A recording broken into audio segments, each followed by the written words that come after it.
기도하겠습니다. 하나님, 오늘도 우리가 주의 말씀 앞에 서싸우니 사람이 아닌 하나님 앞에서는 최고의 응답의 축복을 누리게 하여 주옵소서. 이 시간 하나님이 함께 하시는을 사실적으로 더 깊이 누리게 하시며 나를 통해 하실 현장의 응답들을 보게 하옵소서. 예수 그리스도의 이름으로 기도하옵나이다. 아멘. 이사야서 43장 7절에 보니까 이런 말씀이 있어요. 내가 내 눈에 43장 4절에 보니까 내가 내 눈에 보배롭고 존귀하며 내가 너를 사랑하연즉 내가 너 대신 다른 사람들을 내어주며 백성들이 네 생명을 대신하리라. 이 말은 그 한 사람의 사명자를 찾는 하나님의 심정을 얘기하고 있는 겁니다. 하나님의 목적과 계획은 어디 있느냐? 우리가 알듯이요, 아담과 하와를 처음 부를 때 목적은 전 인류를 경영하고자 불렀어요. 그런데 이제 그 경영을 할 때 그러니까 아담과 하와를 부를 때 선악과 이야기를 하시면서 절대나 먹지 말라 이 얘기를 해요. 무슨 얘기냐면 전 세계를 경영해야 할 목적을 놓고 불렀는데 이 세계 경영을 방해하는 존재가 있을 거라는 걸 염두에 둔 거죠. 성경에 보면은 많은 인물들, 노아를 부르고 또 나중에 아브라함, 이삭, 야곱 부릅니다. 이 부를 때 목적이 있어요. 그게 뭐냐면 개인의 삶의 안정에서 사는 것을 전제로 부르지 않습니다. 예를 들면 아브라함에게 너가 나를 잘 믿었구나. 그러면 앞으로 갈대우르 해서 행복하게 편안하게 잘 살 거다. 이렇게 말씀하는 전제로 부른 게 아니었어요. 도리어 그 개인에게는 좀 삶이 좀 고달픈 일이 있더라도 그가 해야 할 미션을 염두에 두고 불렀어요. 그러니까 성경에 나와 있는 모든 사람이 그래요.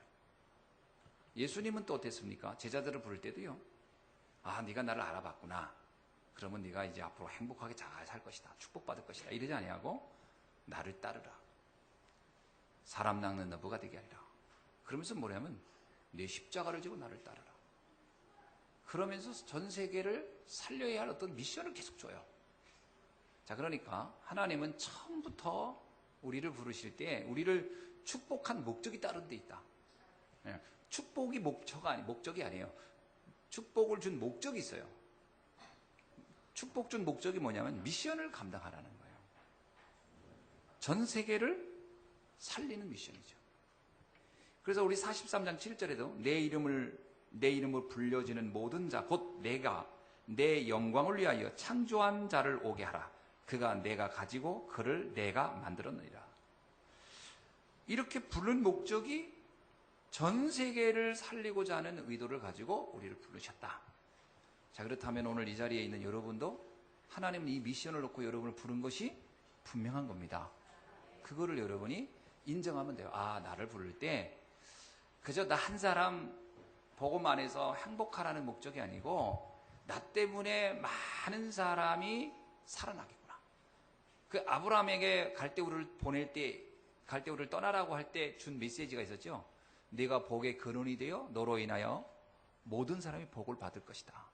그러니까 여러분이 복의 근원, 내 축복을 가진 사람으로 처음부터 하나님은 불렀다라는 거 꼭 오늘 이 시간 기억하기를 바랍니다.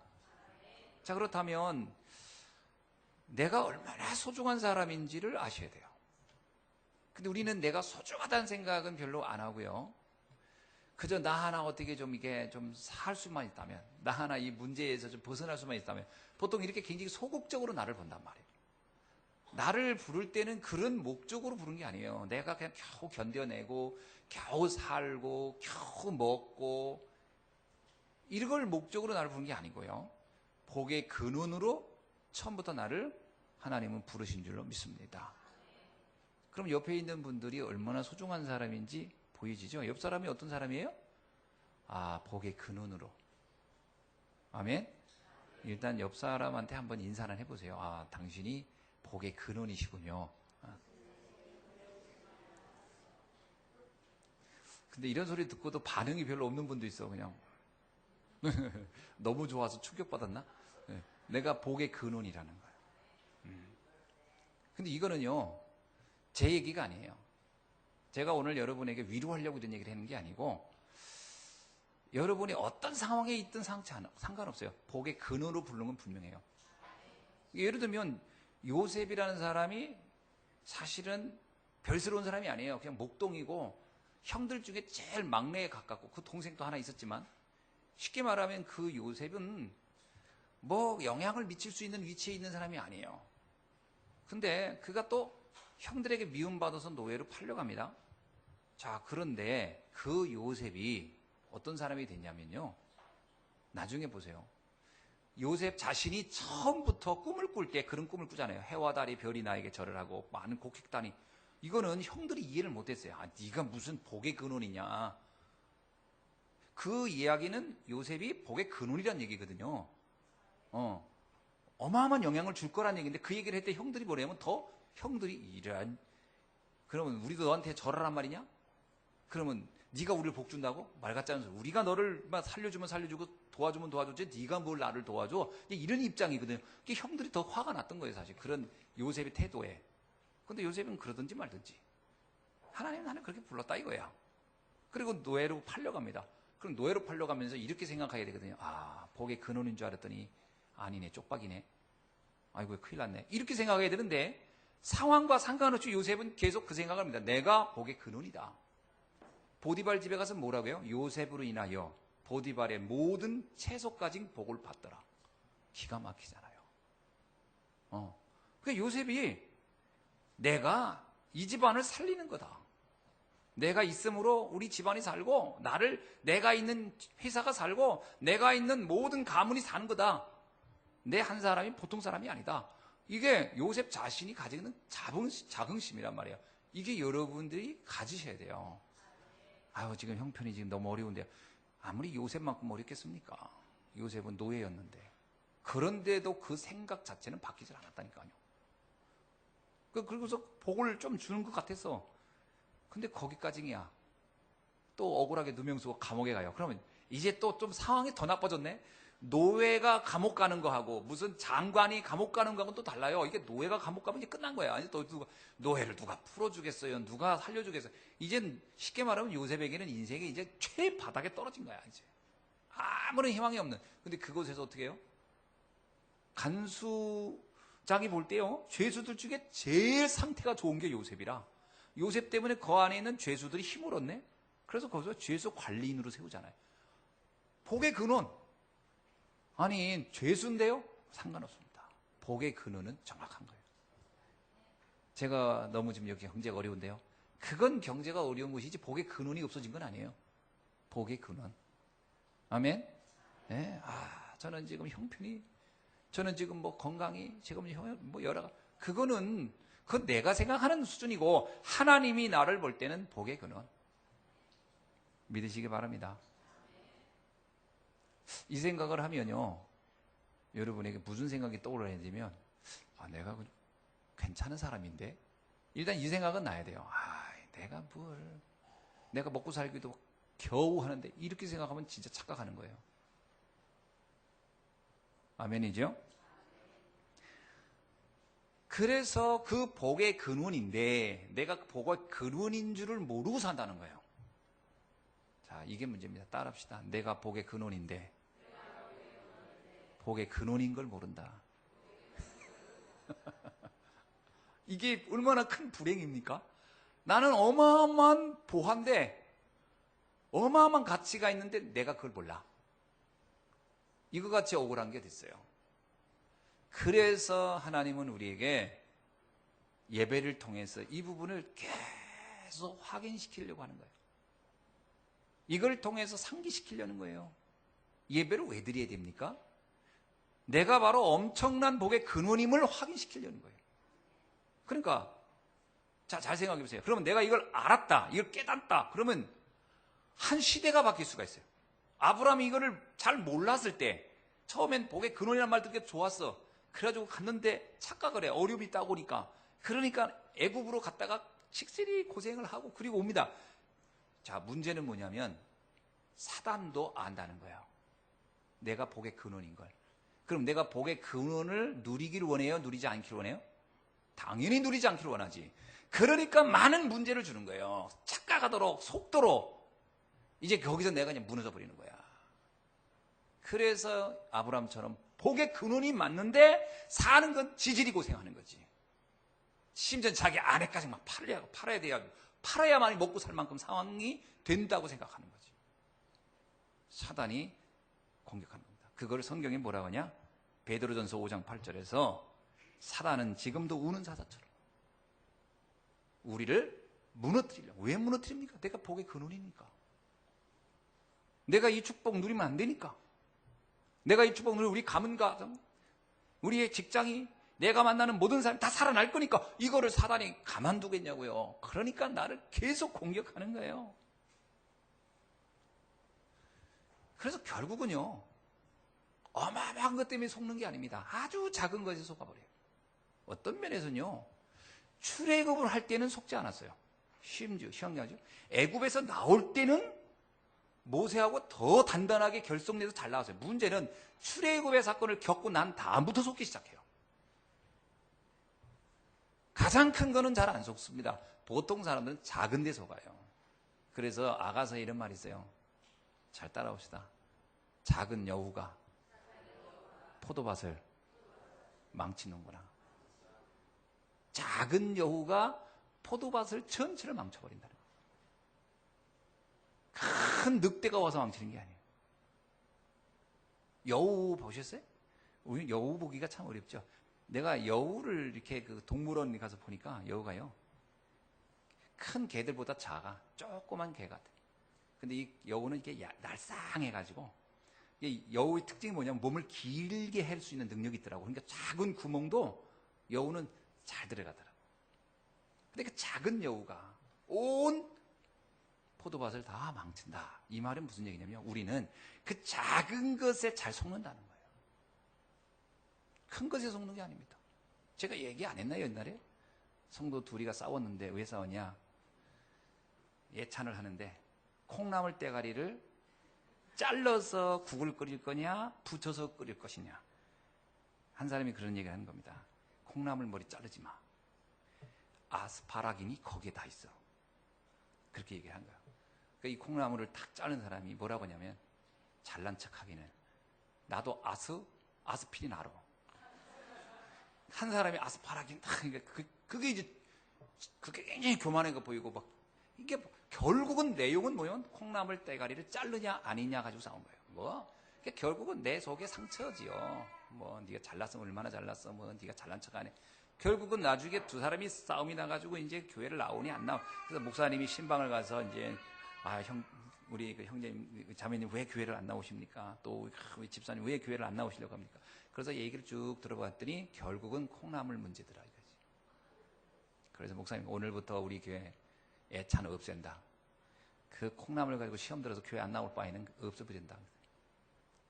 그 유명한 제가 들었던 예화에 지역에 잘 남아. 너무 오래전에 들었지만 그게 뭐냐면 사단은 그 작은 것. 그러니까요, 이스라엘 백성이 출애굽하고 나서 어디에 속았죠? 물이 좀 없다고, 먹을 게 좀 없다고. 아니, 그 노예 상태에서 430년 만에 빼준 것도 얼마나 어마어마한데 광에다 다 죽이겠냐고요. 그런데 죽을 것 같은 거거든. 작은 것. 그러니까 하나님이 만나와 메추라기를 먹여주는 거잖아. 그렇지 않다는 거를. 반석에서 막 물도 막 만들어주잖아요. 나무 막 집어넣었더니 막 쓴물이 단물이 되고 막 그러잖아요. 그게 뭐냐면 안 죽는다는 거거든. 그 작은 게 속지 말라는 얘기거든. 근데 우리는 너무 잘 속아요.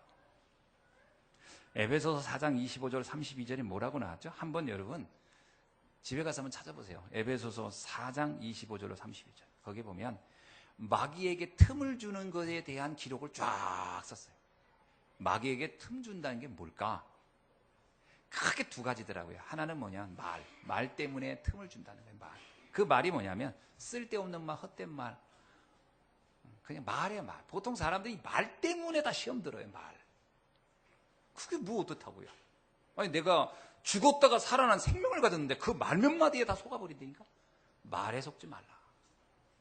거의 사단이 우리를 공격할 때는요, 거대한 전쟁이나 이런 거 가지고 우리를 속인 게 아니에요. 말로. 그 말에 많이 속거든요. 두 번째는 감정입니다. 감정. 분노의 감정이에요. 그래서 뭐라고 하냐면 분이 나더라도 해가 지기 전에 풀어라. 이 분을 못 푸는 거라. 분을 막 사귀고. 나중에는요, 시간 지나고 나면 내가 뭐 때문에 분노했는지도 몰라요. 왜 분노했는지 그냥 분노가 있는 것 뿐이지. 뭐 왜 분노했는지도 몰라. 제가 옛날에 저희 부부싸움 한번 거나하게 자주 할 때, 진짜 요즘은 싸울 일이 별로 없네요. 근데 옛날에 참 싸울 때 보면 막 싸웁니다. 그런데 이유를 가만히 혼자 생각하면 웃음이 나올 때는 내가 이런 거 가지고 이렇게 왜 화를 냈지? 너무나 사소한 거야. 그게 지금은 생각도 안 나. 그래서 너무 사소해가지고. 너무 사소한. 근데 감정이라고 하는 건요, 이게 실체가 없는데 어마한 실체를 가지고 있어요. 감정이 한번 실어버리면 이건 종잡지를 못해요.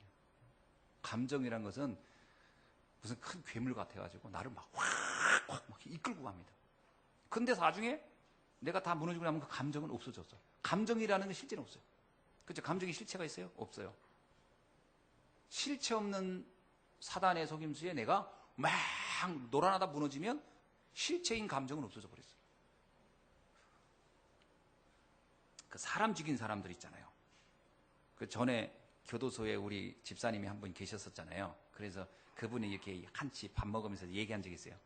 목사님, 교도소에 가보면요, 물론 아주 못된 뭡니까, 맨날 반복적으로 죄를 짓는 인간들도 간혹 있지만, 진짜요, 살인죄 가져가지고 살인죄 가져가서 중범으로 있는 사람들을 만나보면 착한 사람들이 참 많아요.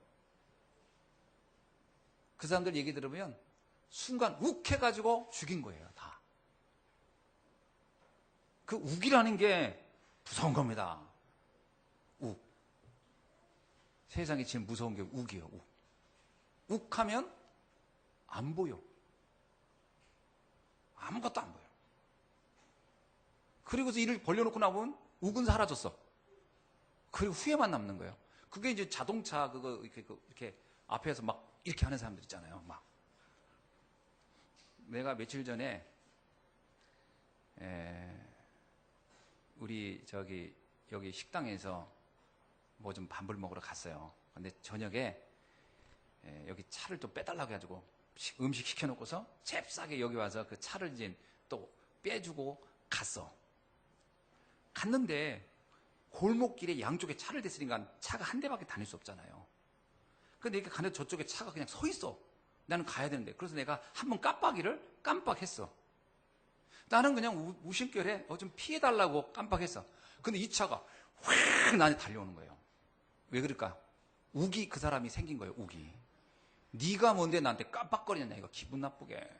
근데 차가 막 나한테 달려오는데 갑자기 가슴이 철렁하더라고. 와서 팍 박을까 봐. 내 앞에 탁 쓰더라고.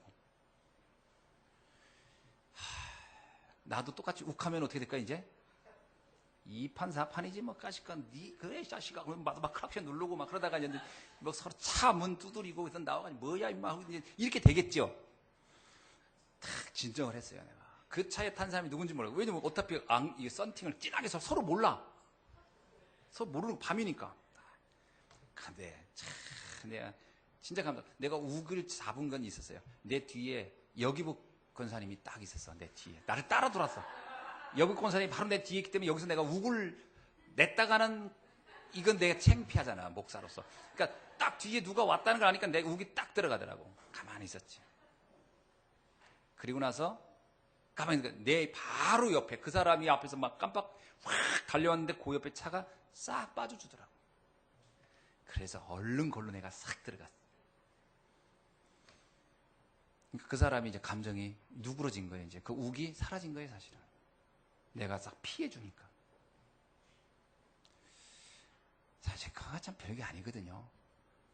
잘못하면 그 깜빡한 거 하나 때문에 거기서 별의별 황당한 일들이 다 벌어지는 거예요. 나중에 지나고 나서 보면 뭐예요? 만약에 그래서 서로 싸웠다고 했다면 경찰서 가고, 그럼 나중에 그 조서 쓸 때 보면요, 원인이 뭘까요? 그럼 깜빡한 거예요. 그게 사람들이 가지고 있는 감정 상태예요. 그럼 그게 뭐예요? 그 사람이 그날 그 하나의 사건일까요? 아닙니다. 평상시 가지고 있는 상태가 드러난 거예요. 평상시 상태가 그 하나로 확 드러난 거지. 그게 평상시는 늘 평안하고 행복했는데 그 불 한번 반짝한 것이 내가 너무 자극이 돼가지고 막 그랬다? 아닙니다. 그 이전의 상태가 이미 계속 쌓여오다가 그게 폭발해버린 것이죠. 폭발한 겁니다. 그래서 이런 거는 대부분이 오래된 문제가 연결되어 있어요. 근데 이 감정입니다. 사단이 이걸 안다는 거예요? 모른다는 거예요? 기가 막히게 합니다. 하나님이 나를 잘 알고 내가 나를 잘 알지만 내가 나를 잘 몰라요. 진짜 영적 문제는 내가 나를 모른다는 데 있어요.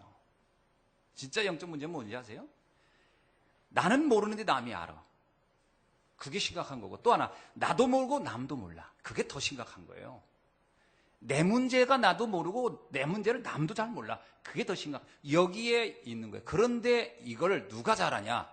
나는 모르고 남도 모르는데 하나님이 알고 마귀가 잘 알아요. 마귀는 바로 거기를 건드립니다. 근데 본인은 이럽니다. 난 억울하다고. 나는 화낼만 해서 냈다고 합니다. 과연 그럴까요? 아닙니다.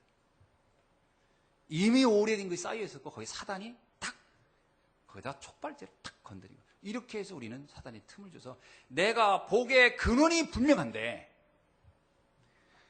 이 시대를 향한 하나님의 계획, 나를 통해 가문이 살리고 후대를 살리고 미래를 살릴 사람이 분명한데 이런 것 때문에, 이 작은 것 때문에 우리는 이 축복을 대부분 못 누리고 있다라는 거죠.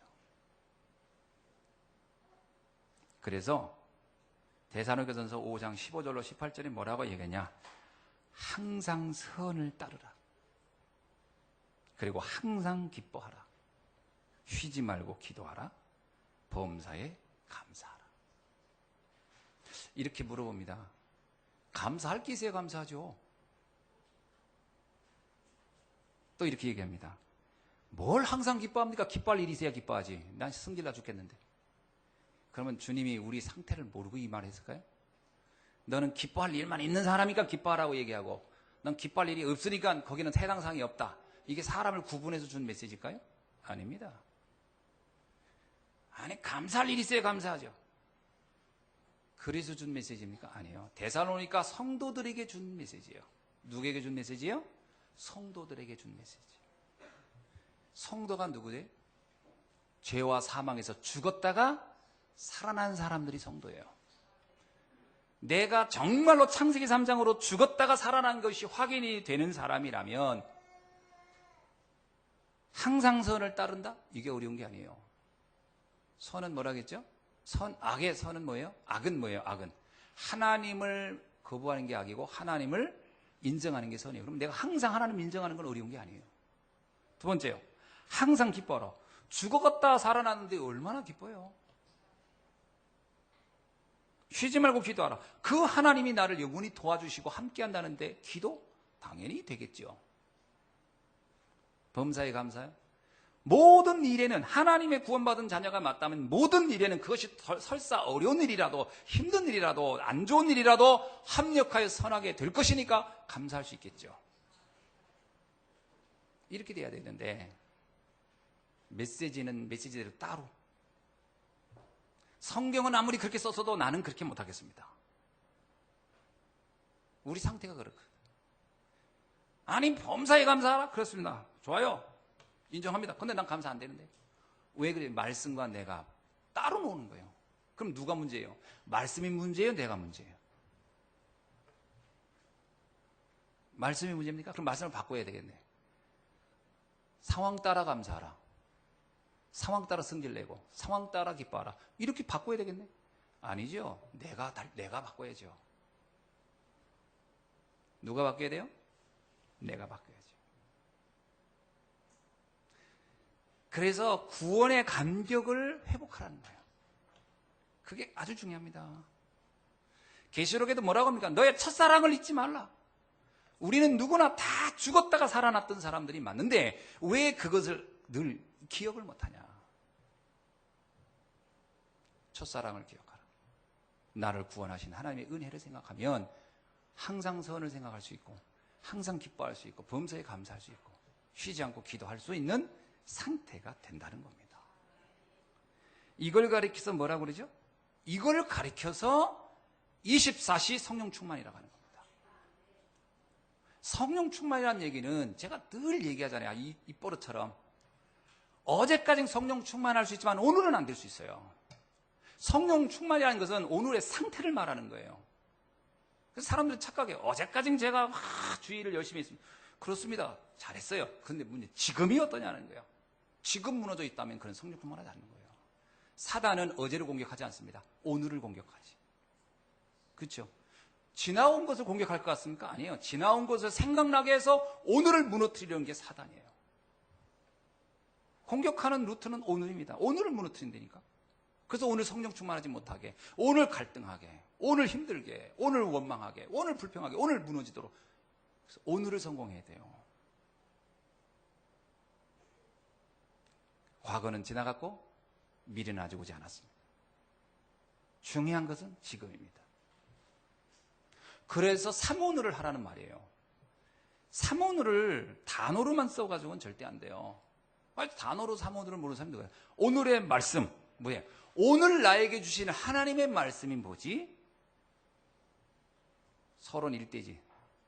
나는 복의 근원인데 속지 말아야 되겠구나. 그게 오늘 주시는 말씀이에요. 오늘의 기도. 내가 왜 이걸 자꾸 못 누리지? 이건 내가 기도 제목이구나. 오늘의 기도. 오늘의 전도는 뭐지요? 그래, 내가 이걸 가지고 내 인생의 현장에서 내가 간증, 증인이 돼야 되겠구나. 그게 오늘의 전도입니다. 아멘이죠? 우리는 뭐의 증인입니까? 성령 충만한 상태의 증인이 돼야 되는데 대부분은 흔들리고 있고 사단에게 틈을 준 상태의 증인이 되는 경우가 너무 많아요. 그러니까 내 입에서 나오는 말이 가장 좋은 상태의 말이 안 나와요. 어떤 상태의 말이 나오냐? 가장 안 좋았던 상태의 말이 막 나오는 거야. 그거는 나를 죽이는 말이고 상대를 죽이는 말이 돼버려요. 내 안에서 그리스도가 나와야 됩니다. 제가 얘기하죠. 율법은 죽이지 못할 사람이었고 복음은 살리지 못할 사람이었다. 되시죠? 우리가 복음의 눈으로 볼 수 있어야 된다. 둘째입니다. 우리 안에 틀린 각인뿌리 체질 때문에 그렇습니다. 우리 안에 틀린 각인뿌리 체질. 창세기 3장, 6장, 11장에 이건 언제부터 들어왔냐? 사단이 처음부터 넣어준 거예요. 모든 기준이 내 입장에서 보는 겁니다. 무서운 겁니다.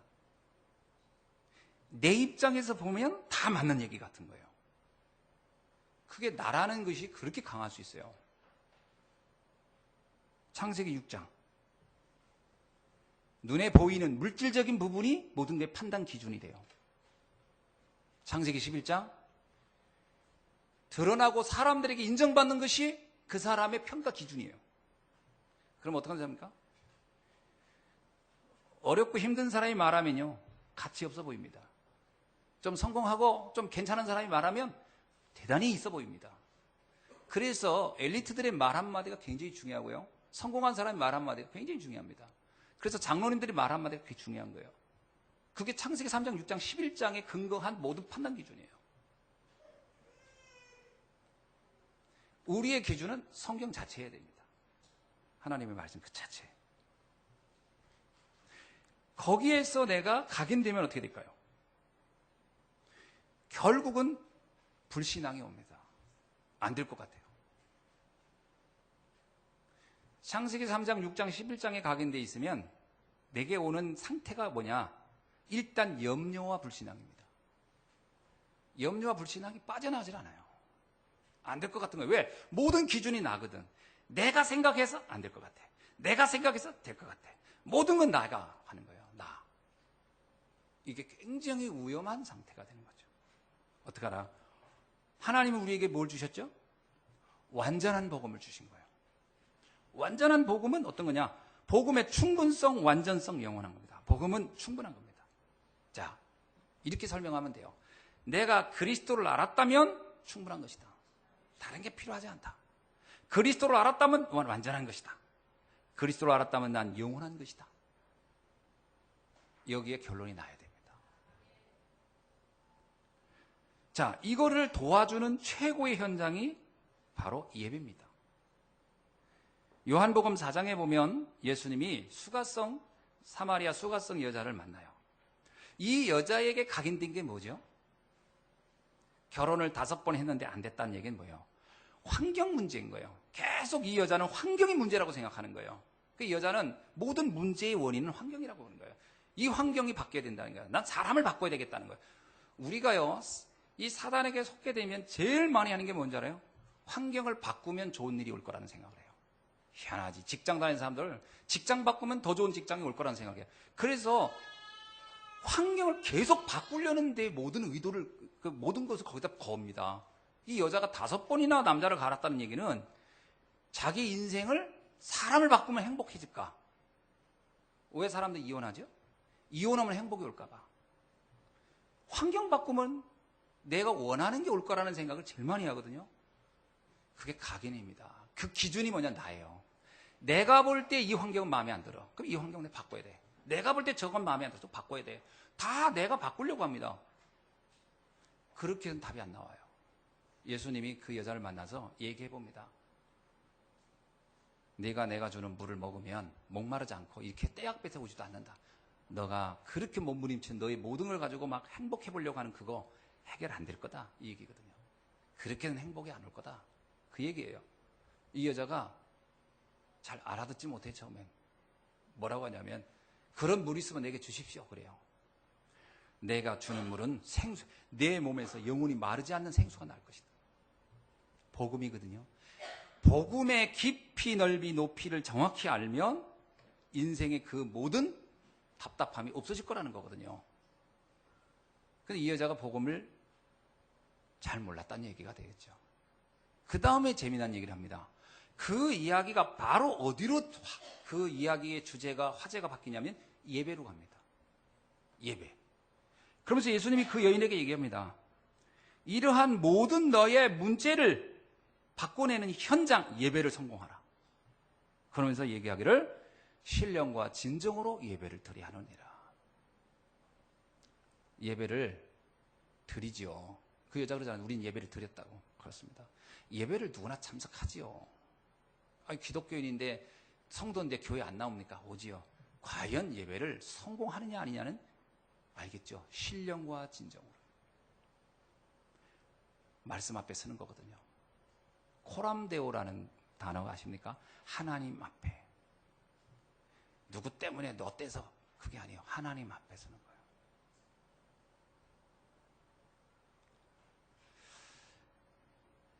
예배의 가장 좋은 자세는 뭘까요? 가장 좋은 자세. 그건 성 어거스틴이 얘기했어요. 성 어거스틴 아시죠? 어거스틴이 이런 얘기를 했어요. 성도의 제일 큰 덕목을 난 겸손이라고 생각한다. 제일 1번째 덕목이 겸손이다. 그러니까 또 물어요. 그러면요. 성도의 제2 덕목도 겸손이다. 성도의 제3 덕목도 겸손이다. 그게 성 어거스틴이 한 얘기입니다. 겸손이 우리가 예배를 드리는데 최고의 자세라는 거예요. 그게 무슨 말입니까? 여기서 겸손이라는 얘기는 단순히 내가 그냥 좀 부족합니다. 이 말을 하는 것이 아니에요. 윤리 도덕적 차원의 겸손이 아니고요. 하나님 앞에서 나의 기준, 생각, 경험을 내려놓는다는 의미로서의 겸손입니다. 이거는 갈라디아 2장 20절을 고백할 때 가능한 거예요. 나는 죽고 내 안에 그리스도가 살아있다. 내가 죽어야 됩니다. 내가 이렇다 저렇다 주장하는 건 내가 아직 살아있는 거예요. 내가 보기엔 저건 저래. 내가 보기엔 이건 이래. 내가 보기엔 저건 문제 있어. 내가 살아있다는 증거예요. 내가 살아있는 거예요. 성 어거스틴이 그 유명한 목회자를 만나기 전에 그는 굉장히 똑똑한 사람이었어요. 얼마나 똑똑한지 성 어거스틴은 여러분 아시지만 그 어머니 모니카가 볼 때 도저히 사람 말을 듣질 않아. 자기가 워낙 똑똑해서. 다른 사람 말을 안 듣네. 워낙 아는 게 많아요. 그러던 어느 날 그가 한 중요한 목사님을 만나고 나서 말씀을 듣는 중에 깨닫게 돼요. 뭘 깨닫냐? 아, 나는 틀렸고 하나님은 다 맞는구나. 그걸 고백한 거예요. 나는 틀렸고 하나님은 다 맞는구나. 많은 성도들이 가장 많이 오해하는 게 뭐냐면 그래도 내가 하는 것 중에 좋은 게 있지 않겠냐. 근데 성경은 그렇게 말하지 않아요. 로마서 3장 4절 뭐라고 말씀하죠? 하나님은 다, 사람은 다 거짓되고 오직 하나님만 참되도다. 이 고백을 해야 겸손이라는 단어에 맞게 되는 겁니다. 이 단어를 해야 돼요. 그래서 어떤 면에서는 저 자신도 저에게 이 이야기를, 이 단어를 계속 적용해보는 거예요. 나는 맞나? 내가 생각하는 게 맞나? 내가 주장하는 게 맞나? 맞을까? 안 맞는다는 생각을 참 많이 해요. 안 맞겠구나. 교회에 어떤 일을 할 때 이게 과연 맞을까? 안 맞을 수가 있겠구나. 이런 생각 참 많이 합니다. 그래서 사실은 좀 어떤 때는 두렵고 떨릴 때가 있어요. 이게 제대로 하고 있는 건가? 그러다 보니까 말씀을 계속 생각하게 되고 보게 되고 기도하게 되고 하게 되겠죠. 과연 하나님은 뭐라고 하실까? 이것이 바로 코람데오 신앙의 핵심입니다. 하나님 앞에 서는 것. 그래서 우리가 겸손이라고 하는 단어를 내가 붙잡게 되면 일단은 경청이라는 것이 쉬워져요. 그죠? 한번 따라 합시다. 겸손이 되어지면 경청이 쉬워진다. 다른 사람 말을 듣는다는 것은 참 이게요, 의외로 어려운 겁니다. 그래서 제가 랩런트들한테 그 얘기해요. 훗날 네가 성공해서 사람들이 내 앞에 마이크를 갖다 대고 선생님 한번 말씀해 주시죠 라는 말이 그런 요청을 받기 전까지는 경청하라. 그때까지는 경청해야 돼요. 사람들이 내게 마이크를 갖다 놓고 선생님 말씀 한번 해 주시죠. 그런 대우를 받기 이전까지는 우리는 들어야 돼요. 사람들의 말을 다 들어야 돼요. 쉽게 말하면요, 부모님 말도 잘 들어야 되고, 내가 사람들한테 내가 마이크를 갖다 두고 선생님 성공했는데 한번, 그전에는 부모님 말, 그 이전까지는 부모님 말도 경청해야 돼요. 물론 그 이후에도 경청해야 되겠지만 이전까지는 무조건 들어야 돼요. 회사 상사 무조건 경청해야 돼요. 나보다 인생을 좀 산 사람 무조건 경청해야 돼요. 그게 돼야 돼요. 경청을 하는 사람은 성장해요. 근데 보통 사람은 안 들어요. 네가 뭔데 나한테 이런 말해? 안 들었습니다. 경청 잘 압니다. 의외로. 경청을 해서. 오늘 본문이 아주 중요한 메시지 시작이에요. 뭐냐? 미래를 좌우한 이들의 조언에 경청한 모세예요. 이게 되게 중요합니다. 옛날에 삼성 이건희 씨가 쓴 책 중에 그거 있어요. 경청. 자기 회사 직원들한테 그 얘기했다는 거예요. 경청을 할 줄 알아야 된다. 그래야 나중에 높은 자기 인생의 CEO가 가는 거다. 경청할 줄 모르는 사람은 성공 못합니다. 경청을 안 한다는 얘기는 왜 거기서 멈췄다는 거예요. 성장이 멈춘 거예요. 경청을 안 하면 멈춘 거예요. 들어야 성장해 갑니다. 그래서 우리 랩런트들은 들어야 돼요. 성공의 자리에 있다라고 인정하기 전까지는 들어야 돼요. 아멘이죠? 특히 우리 랩런트들 들어야 돼요. 그래서 제가 어제 우리 랩런트 모아놓고 했는데 잔소리 교육 들어야 돼요. 엄마 아빠가 얘기하는 거요. 들어야 돼요. 그게 여러분을 성장시키는 길이에요. 그래도 그렇지 똑같은 말을 계속 하는데요. 잘 계산해 보세요. 똑같은 말을 반복한다는 얘기는 내가 똑같은 일을 안 하고 있다는 얘기예요. 일어나가지고 세수를 매일 해. 그럼 엄마는 세수하란 말을 안 해요. 근데 내가 일어나 세수를 안 해. 그럼 세수하란 말을 할 거예요. 근데 어제도 하고 오늘도 했어요. 그럼 어제도 안 했고 오늘도 내가 안 한 거예요. 당연히 할 걸. 양말 좀 제대로 쓰레기통에, 아니 뭐지, 이게 쓰레기통에 아니지. 거기다 좀 넣으래요. 근데 어제도 얘기하고 오늘도 얘기해요. 어제도 나 거기다 안 넣고 오늘도 안 넣은 거예요. 학교 갔다 오면 무조건 손발 씻고서 숙제 좀 하래요. 왜 그 얘기를 맨날 하는지 몰라요. 어제도 안 했고 오늘도 안 했어요. 그래서 하는 얘기. 그러니까 당연히 할 일인데 내가 안 하고 있어서 계속 말을 하는 거예요. 그거를 이해해야 돼요. 아, 내가 안 하고 있구나. 그런데 어떻게 얘기하는 줄 아세요? 알았다니까? 한다니까? 왜 자꾸 얘기하냐고. 말해서 안 해. 하려고 했는데 말해서 안 한다는 거예요. 세상에 이런 억지가 어디 있고 이런 비논리가 어디 있어요. 그 엄마가 아주 영적 문제인 사이코가 아닌 나는 지켜본 거예요. 제가 할까 안 할까. 그리고 지켜봤다가 안 하니까 말한 것이지, 분명히 얘가 할 수 있는 상황도 있고 있는데 안 했기 때문에 말한 것이지, 뭐 할 줄 알았는데 왜 말했냐고. 그거는 내 판단이지. 경청할 줄 몰라서 하는 얘기예요. 경청하는 사람은 이렇게 반응해야 됩니다. 아, 맞아요. 제가 해야 되는데 할게요. 바로. 그리고 움직이면 더 이상 잔소리를 안 듣습니다. 부모의 잔소리를 안 들으려는 비밀 첫 번째, 하라는 걸 바로 해버리면 절대 안 듣는다는 거. 절대 안 들어요. 공부 좀 해. 공부하는 척이라도 하세요. 그럼 그 말 절대 안 들어. 척도 안 하네. 핸드폰 좀 끄라. 이 말을 너무 해서 나는 핸드폰 계속 한다고. 그거 아니에요. 분명히 핸드폰을 꺼보려고 하질 않았는 거야. 하세요. 경청하세요. 이드로의 말에 모세는 경청을 정말 잘했어요. 여러분에게 나중에 선생님, 젊은이들에게 말씀 한번 해주시죠 라고 마이크를 갖다 대기 전까지는 내가 뭔 말하지 말고 들어야 돼요. 우리 랩런트들 들으시기 바랍니다. 내가 볼 때 우리 교회 랩런트 중에 그 누구도 마이크 갖다 놓고 우리 성공한 랩런트 말 한마디 좀 해줘 라고 할 만한 사람 아직은 없어. 다 과정에 있어. 과정에. 그러면 지금은 뭐에다? 듣는 걸 해야 돼요. 듣는 연습을 해야 돼요. 잘 들어야 돼요. 그리고 들을 때 자세가 뭐냐? 경청하는 자세가 아주 중요한데요. 상대방의 말을 집중해서 들어줘야 돼요. 그게 경청의 자세인데. 아니, 듣기는. 그리고 뭐라 하죠? 들었어요. 근데 그거 내가 아까 얘기한 거 얘기해봐. 아, 안다니까요. 아니, 그 뭐라고 얘기했지? 뭐라더라. 안 듣는 거야. 그건 경청한 게 아니에요. 경청은 듣고 기억해야 돼요. 그리고 실천하는 데까지 가야 경청이 끝나는 거예요.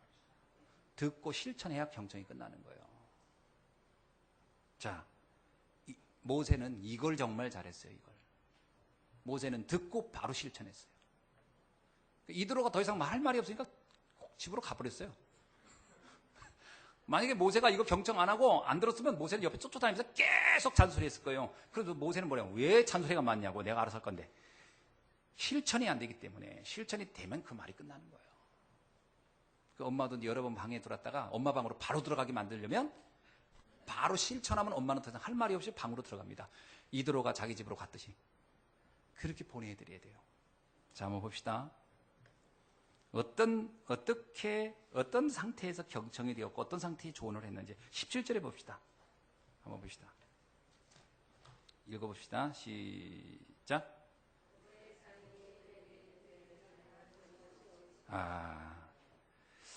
모세는 14절 한번 볼게요. 모세의 장인이 모세가 백성에게 행하는 모든 일을 보고, 모세가 하는 일을 봤어요. 안 보고 한 말이 아니에요. 보고 이르되 네가 이 백성에게 행하는 일이 어찌미 되냐, 어찌하여 네가 홀로 앉아있고, 뭐라고요? 백성은 아침부터 저녁까지 네 곁에 서 있느냐. 그러면 모세가요, 그 노인네가 아침부터 지금까지 일을 했다는 거예요, 안 했다는 거예요? 열심히 일한 거예요. 80 먹은 노인네가요, 거의 200만에 가까운 백성들을 놓고 지금 아침부터 저녁까지 지금 진짜 혀가 빠지도록 일을 하고 있는 거예요, 지금. 그거를 이드로가 본 거예요. 열심히 일하는구나. 근데 그 결과가 뭐예요? 자, 17절에 그냥 네가 하는 것이 옳지 못하도다. 자, 경청할 줄 모르면 이런 말을 들을 때 어떻게 반응할까요? 아니, 장인어른이 한번 해보셔. 아침부터 저녁까지. 이게 보통 일인가? 그리고 내가 얼마나 지금 혓빠지게 일하고 있는데 보여요, 안 보여요? 좀 일하고 있는 거. 이렇게 반응했을 거예요. 보통 사람들이 이렇게 반응합니다. 왜 이 말을 했을까에 대한 이해를 하는 게 아니고 내가 하고 있는 걸 기준을 가지고 반응해버려요. 나는 옳다 이거야. 네가 뭔데 나한테 이렇게 말하느냐. 거의 이런 반응으로 나오니까 대화가 안 되는 거예요. 만약에 이드로가 모세가 이렇게 반응했으면 알았다, 네 알아서 해라. 그러고 갔을 겁니다. 그게 아니에요. 이드로가 그 말을 했을 때 모세가 뭐 때문에 저걸 옳지 않다고 했는지에 대한 생각을 했어야 되는 거거든요. 사람들은요, 훈계를 받을 때 이게 받는 마음의 상태가 중요합니다. 보통 훈계 못 받아요. 그거를요, 잔소리로 듣거나 나를 자존심을 건드린다 이렇게 받아들인 경우가 정말 많아요. 그러니까 훈계하는 입장도 조심스러운 거예요. 이거 분명히 이거 해줘야 되는 말인데 그러다가 아휴, 했다 이 사람하고 사이만 나빠지지. 만약에 모세의 영적 상태가 안 좋았으면 이드로는 하려다가 에휴 괜히 저렇게 자기 열심히 하고 있는데 괜히 이 말 했다가 내하고 사위하고 장인하고 사이만 멀어지지. 얘기하려다가 에휴 알아서 하겠지 뭐 지가 알아서. 이렇게 그만둘 확률이 굉장히 높습니다. 보통 사람 말 못해요. 전에 유목사님 그러잖아요. 얼굴에 검은 거 묻은 걸 놓고 검은 거 묻은 거 좀 닦으세요. 이거 말해주기 쉬워도 지금 그거 하고 있는 일을 놓고 그거 잘못하고 있으니까 그 일을 하는 거 바꾸세요. 말해주기는 어려운 거라고 그랬어요. 왜? 거의 오해할 확률이 높다. 그건 진짜 말해주기 어려운 거예요. 그래서 대부분 사람들은 그냥 이렇게 보면서 그냥 대충 저거 안 될 것 같은데 이렇게 계산만 할 뿐이지 말은 못합니다. 그걸 말할 수 있다고 하는 것은 축복인 거예요. 그건 모세의 상태가 말을 들을 자세가 돼 있다는 걸 이드로가 이해한 거예요. 보통 사람은 이 상태가 안 돼 있어요. 거의 많은 사람들은 이 상태가 거절 상태로 돼 있지 수용 상태로 돼 있지 않다. 수용 상태 안 돼 있습니다. 그래서 경청하라는 거예요. 렘넌트들이 경청을 왜 못하냐? 경청할 자세가 안 돼 있다니까. 경청하려면 내가 아직 부족하고 아직 나는 과정에 있고 나는 아직 준비할 게 많은 사람이구나. 나는 못하는 게 많고 아직도 내가 갱신할 게 많구나를 인정한 한 사람은 경청하려고 하죠. 내가 다 한다 생각하는 사람은 경청을 절대 못해요. 그러니까 아이들도요. 10살밖에 안 된 애도요. 누가 말하면 막 대드는 사람이 있어요. 쥐가 다 한다는 거예요. 그럼 말 못 해주죠. 그러면 걔가 나이가 어려도요. 말 못 해줍니다. 대드는 데는. 아저씨가 뭔데 나한테 그냥. 그래 미안하다. 내가 아저씨가 철이 없어 그랬다. 그렇게밖에 말 못하는 거예요. 내가 철이 없어서 너한테 괜히 얘기했구나. 경청하는 자세가 중요합니다. 이게요 우리의 전도자의 그릇입니다. 하나님은 우리에게 수만 마디 말씀을 주셔요. 사람의 말을 듣는 게 아닙니다. 지금 모세는 이드로의 말이라는 장인의 말을 듣는 게 아니라 이드로의 입에서 나오는 말을 하나님의 음성으로 받는 상태가 되어 있었던 거예요. 그래서 데살로니가전서 뭐라고요? 내가 하는 말을 사람의 말로 듣지 말고 하나님의 말씀으로 들을지니 진실로 그러하도다. 그러면 역사함이 크니라. 사람의 말이 아닌 하나님의 음성으로 받을 수 있는 상태가 되어 있느냐? 내 영적 상태입니다. 잠언 13장 18절에서 이렇게 얘기하고 있어요. 훈계를 저버리는 자에게는 궁핍함과 수욕이 따르거니와 경계를 지키는 자는 존영을 얻으리라.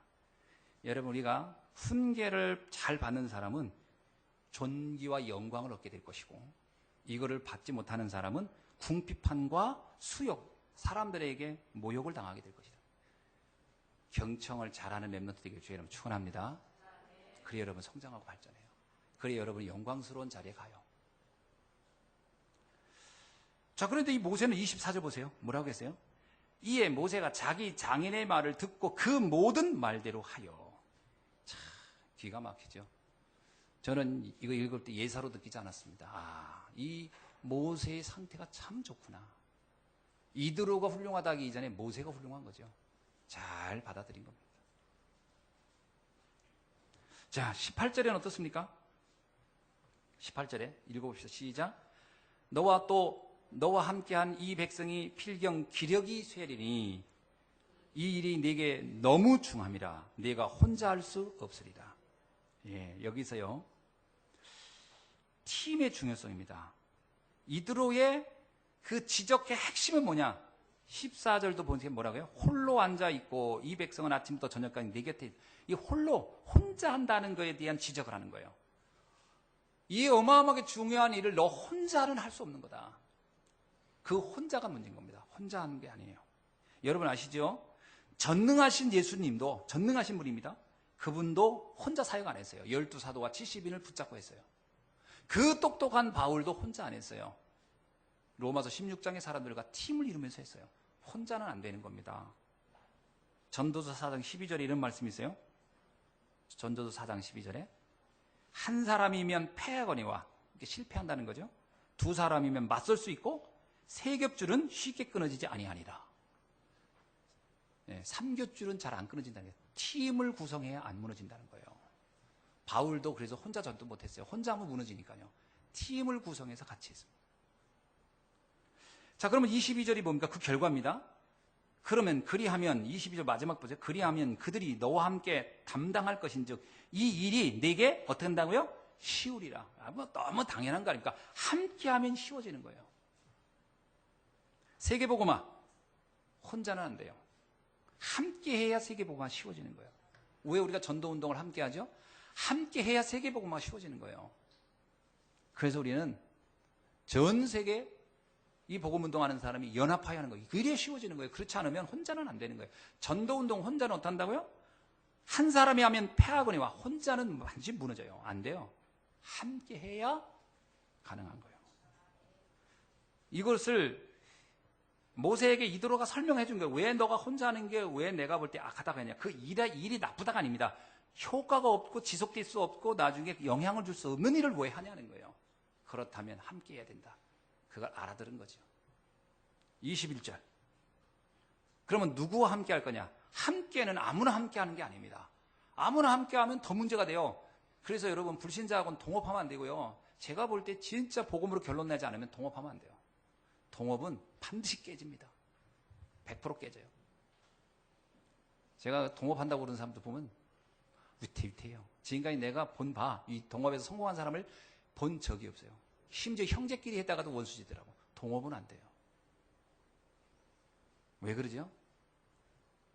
이게요, 함께 할 수 있는 상태가 안 돼 있기 때문에 안 됩니다. 누구와 함께 하느냐가 아주 중요합니다. 그 상태를 이렇게 말합니다. 자, 21절 보세요. 온 백성 가운데 능력 있는 사람들, 하나님을 두려워하는 사람, 진실한 사람, 불의한 이익을 미워하는 사람, 이들을 통하여 함께 하라는 거예요. 함께 기준이 이렇게 나와요. 첫째입니다. 능력 있는 사람. 뭔 능력입니까?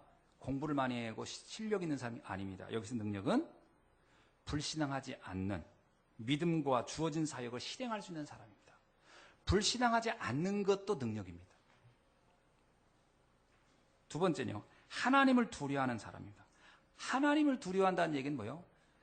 내 주어진 직분이 하나님이 주신 것임을 아는 사람이에요. 내 직분에 대한 가치를 아는 사람이에요. 이 직분은 사람이 알아서 그냥 대충 필요해서 준 게 아니라 하나님이 내게 주셨구나. 요거 아는 사람입니다. 이게 하나님을 두려워하는 거예요. 그러면 보세요. 여호수아 갈렙이 있어요. 여호수아에게는 지도자를 세웠고 갈렙에게는 여호수아를 돕게 했어요. 근데 여호수아 갈렙은 거의 동급이에요. 모든 부분에서 같아요. 근데도 하나님은 여호수아한테 네가 지도자가 되고 갈렙 너는 도와라. 여기에 대해서 이의를 제기하지 않아요. 갈렙이 절대로. 왜 그러죠? 이건 하나님이 내게 지시한 거라고 믿으니까요. 이게 하나님을 두려워하는 사람의 자세예요. 이해되십니까? 내 직분의 가치를 이해하는 사람. 그래야 나중에 보면 아시지만요. 1000부장, 100부장, 50부장, 10부장 세워서 그러면 10부장이 만약에 이런 게 없다 그럼 뭐예요? 야, 누구는 1000부장이고 누군 10부장이냐? 기분 나쁘게. 이렇게 나오면 이 조직은 이미 깨진 거예요. 이렇게 되면 안 됩니다. 하나님을 두려워한다는 건 내게 준 직분이 하나님이 주셨구나라고 인정하는 거예요. 그리야 팀이 되는 거예요. 원네스가 되는 거예요. 이거를 지금 이드로가 모세에게 설명해 주는 겁니다. 그 다음에 세 번째, 진실한 자입니다. 진실한 자는 착한 사람, 양심적인 사람을 말하는 게 아니고요. 자신의 한계를 인정하고 하나님의 능력을 정말 필요로 하는 사람, 그래서 기도하는 사람이에요. 이게 진실한 사람이에요. 하나님께 정말 기도할 수 있는 사람. 우리는 완전하지 않아요. 부족해요. 그것 놓고 하나님께 기도할 수 있는 사람. 그가 진실한 사람이에요. 네 번째요. 불의한 이익을 미워하는 사람이요. 쉽게 말하면 다른 동기와 야망을 갖고 있지 않은 사람, 주어진 미션을 위해서만 인생을 살려고 하는 사람, 그 사람을 성경은 불의한 이익을 미워하는 사람, 이런 사람으로 어떻게 하라? 팀을 구성하라, 그런 얘기입니다. 이런 사람들로 중직자를 세우라는 거예요. 그래서 사실은 우리가 중직자 팀, 교회 살리는 중직자 팀 이렇게 써 있잖아요. 중직자들은 생각 많이 해야 돼요. 내가 과연 이런 중심으로 하나 돼야 되는가, 그런 생각을 하셔야 됩니다. 그렇지 않으면 그 자체가 누를 끼치는 게 되니까요. 그건 놓고 기도해야 돼요. 늘 하나님 앞에. 21번. 21가지가 아니고 21번 한번 봅시다. 뭐라고 나와요? 그 다음에요. 백성 후에 1000부장, 100부장, 50부장, 10부장을 삼아라. 이게 이제 시스템입니다. 조직이죠, 조직. 이건 단순한 조직이 아닙니다. 이 1000부장, 100부장, 50부장, 10부장이 결국 이스라엘 국가를 근간을 만드는 조직이 된 거예요. 이들이 나중에 이스라엘 전 국가를 만들어내는 큰 기틀이 됩니다. 지금 하는 이 작은 일 같지만 이게 전 세계 보고만 하는데 어마어마한 큰 일을 할 수 있다. 그래서 여러분이 이 사람들을 보면요, 1000부장이나 10부장이나 능력이나 조건은 똑같아요. 누가 더 뛰어나서 1000부장, 누가 덜 부족해서 10부장 시킨 게 아니에요. 능력은 다 똑같아요. 역할 때문에 그렇게 한 거예요. 제가 여러분보다 인격이 더 훌륭하다고 생각 안 해요. 제가 얘기 안 했습니까? 제가 양돈 장로님 볼 때마다 내가 인격으로는 내가 못 미쳐요. 네, 그런 생각 많이 해요. 날 인격을 보지 마세요, 저한테. 저한테 인격 기대하지 마세요. 그거 가지고 여러분 시험 듭니다. 제 인격은 별거 없습니다. 역할 때문에 제가 여기 있는 거예요. 하나님이 그 역할을 나에게 주신 거예요. 그렇죠? 학생이 선생님한테 선생님이 다 와야 내가 배우지. 선생님이 인격 기대하지 마세요. 선생님이 역할 때문에 거기 있는 거예요. 나한테 가리키라는 역할 때문에. 뭘 거기다 그렇게 많은 걸 기대하지 마세요. 원리스 때 따라가면 됩니다. 1000부장이라고 더 특별한 게 아니었어요. 10부장이라고 더 부족한 게 아니에요. 똑같아요. 보세요. 다 능력, 하나님의 두려워하는 자, 현실한 자, 불의한 이익을 그들 가운데 그냥 이렇게 세우는 거예요. 역할에 따라서. 그래야 갈렙과 여호수아가 서로 팀이 되지. 만약에 여호수아 갈렙이요, 이런 생각 못했다 그러면 갈렙이 매일 그랬을 거예요. 누구는 금수 타고 나냐, 나는 흙수저고, 왜 네가 지도자고 나는 뒤에서 너를 도와야 되냐. 늘 불만 불평. 그래가지고는 세계복음하고 가난 정복 절대 안 되죠. 이게 없어야 됩니다. 이게 그릇입니다. 하나님의 계획을 이루기 위한 조직. 중직자팀, 구역장팀, 교사팀, 전사팀을 그런 관점에서 생각하면 금방 답 나와요. 팀입니다. 자, 그 다음에 23절에 볼게요. 내가 이 일을 하고 하나님께 허락하시면 모든 백성들이 평안히 가리라. 그렇습니다. 이것을 가지고 네가 행하면이에요. 네가 이걸 결단하면, 지금 내가 말한 걸 네가 정말 실행한다면 하나님이 이제 나머지 일을 허락하실 것이고 많은 사람들은 평안하게 될 것이다. 우리가 이 팀의 응답을 잘 받으면요, 우리는 평안해집니다. 교회는 평안해져요. 자, 두 번째입니다. 자, 몇 가지 주님의 조언을, 그러면 모세는 이드로의 조언을 이렇게 들었는데 우리 주님은 우리에게 어떤 조언을 할까? 주님이 우리에게 한 조언이 있어요. 다섯 가지를 한번 보겠습니다. 첫째가 뭐냐면 예배에 대한 얘기예요. 요한복음 4장 24절에 하나님은 영이시니 예배하는 이가 신령과 진정으로 예배할지니라. 그럼 마태복음 5장 24절에 너가 먼저 가서 형제와 회복하고 그 후에 와서 예물을 드려라. 먼저 할 게 뭐냐면 형제와 화목하고 예물 드리라는 거예요. 그게 뭐예요? 형제와 싸우거나 갈등하는 것이 그게 하면 안 된다 이 말입니까? 아니에요. 예배가 너무 중요하기 때문에 그것이 해결이 안 되면 예배를 성공할 수 있겠냐 이거예요.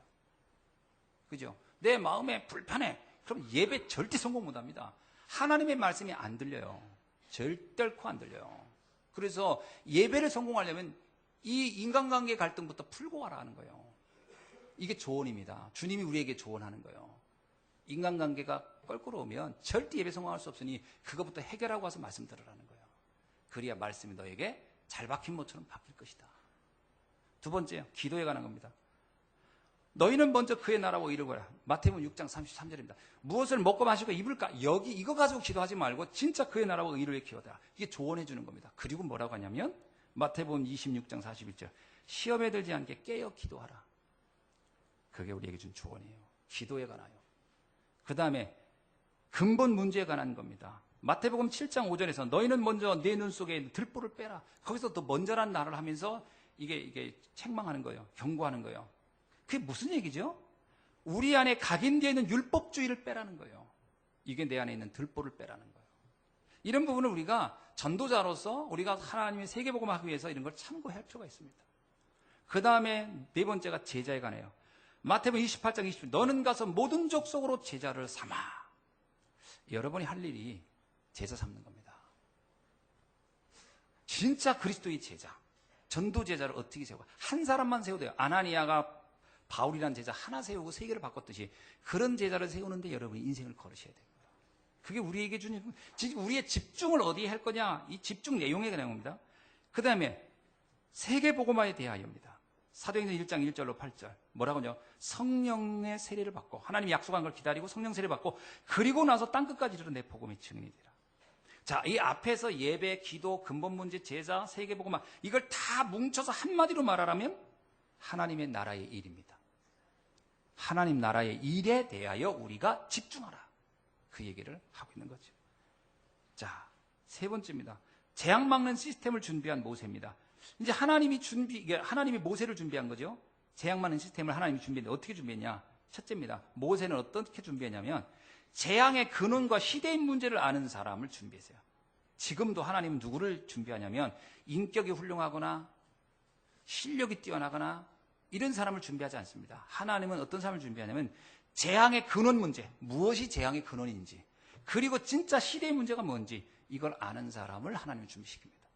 창세기 3장, 6장, 11장이 뭔지 애굽의 우상 문제가 뭔지 이걸 알았던 모세를 하나님은 준비시켰어요. 두 번째, 재앙 막는 언약이 뭔지 아는 사람을 준비시켰어요.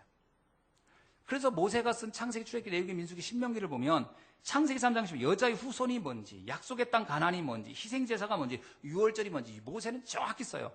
이 언약, 재앙을 막는 언약이 뭔지를 아는 사람을 주님은 준비시킨다. 세 번째, 그러니까 오늘 그리스도가 이해되면요 하나님은 여러분을 복의 근원으로 준비시킵니다. 이해되시죠? 자, 시대의 문제가 뭔지를 여러분이 봤어요. 3단체가 세상을 무너뜨리고 있구나. 지금 동성연애 문제가 심각합니다. 지금 우리가 세상 재앙을 보는 눈이 있으면 지금 내 주변에 있는 자그마한 일들에 대해서 지금 우리가 신경 쓸 틈이 없어요. 지금 도도히 밀려오고 있는 모슬렘 문제가 심각합니다. 이런 문제 여러분 보입니까? 이런 문제를 보고서 그리고 이 답이 그리스도구나가 결론이 딱 나야 나를 시대의 복의 근원으로 나를 준비시키는 거예요. 그렇지 않으면 하나님은 우리를 준비시킬 수가 없어요. 세 번째입니다.